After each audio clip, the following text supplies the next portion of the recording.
faut environ 90 minutes pour assembler un ordinateur. Son disque rigide sauvegarde à long terme les informations qui lui sont transmises.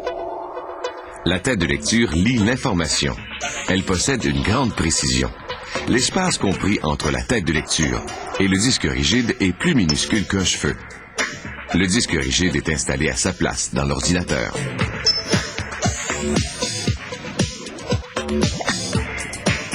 Il existe deux autres unités de sauvegarde des informations. Le lecteur de disque amovible de 3 pouces et le lecteur de CD-ROM, qui permet de lire et d'exécuter des programmes enregistrés sur des disques compacts. Ces deux unités sont mises en place. La colonne vertébrale de l'ordinateur, c'est la carte mère. C'est à cette composante que sont connectées les autres pièces de l'ordinateur. Ce refroidisseur dissipe la chaleur générée par le chipset.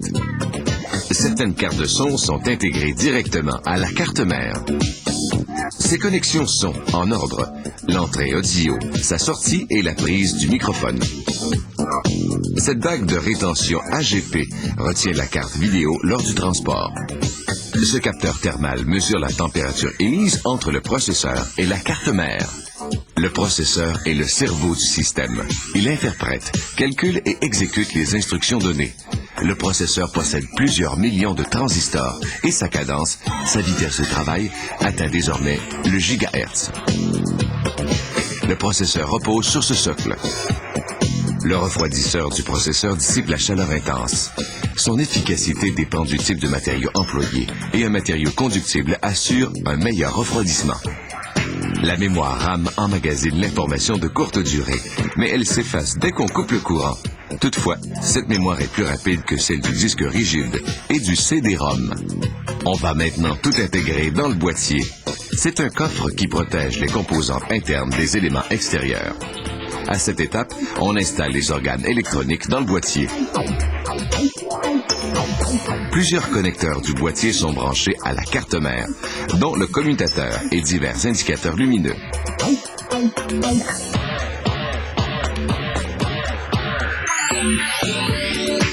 Ceci est la sortie du connecteur de la carte vidéo qui relie l'ordinateur au moniteur télé.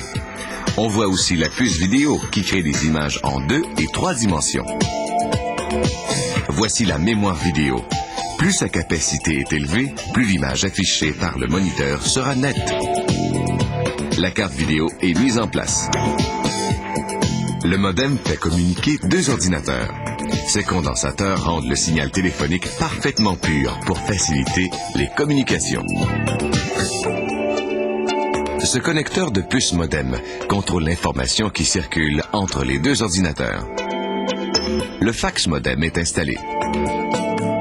Le bloc d'alimentation transforme l'électricité selon le voltage requis par les différentes composantes.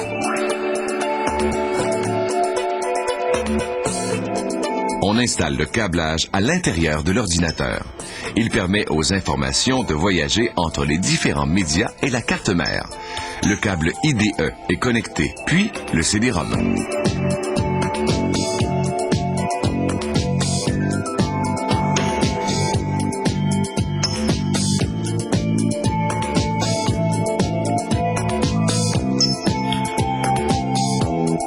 Les derniers fils électriques sont branchés aux différents organes de l'ordinateur.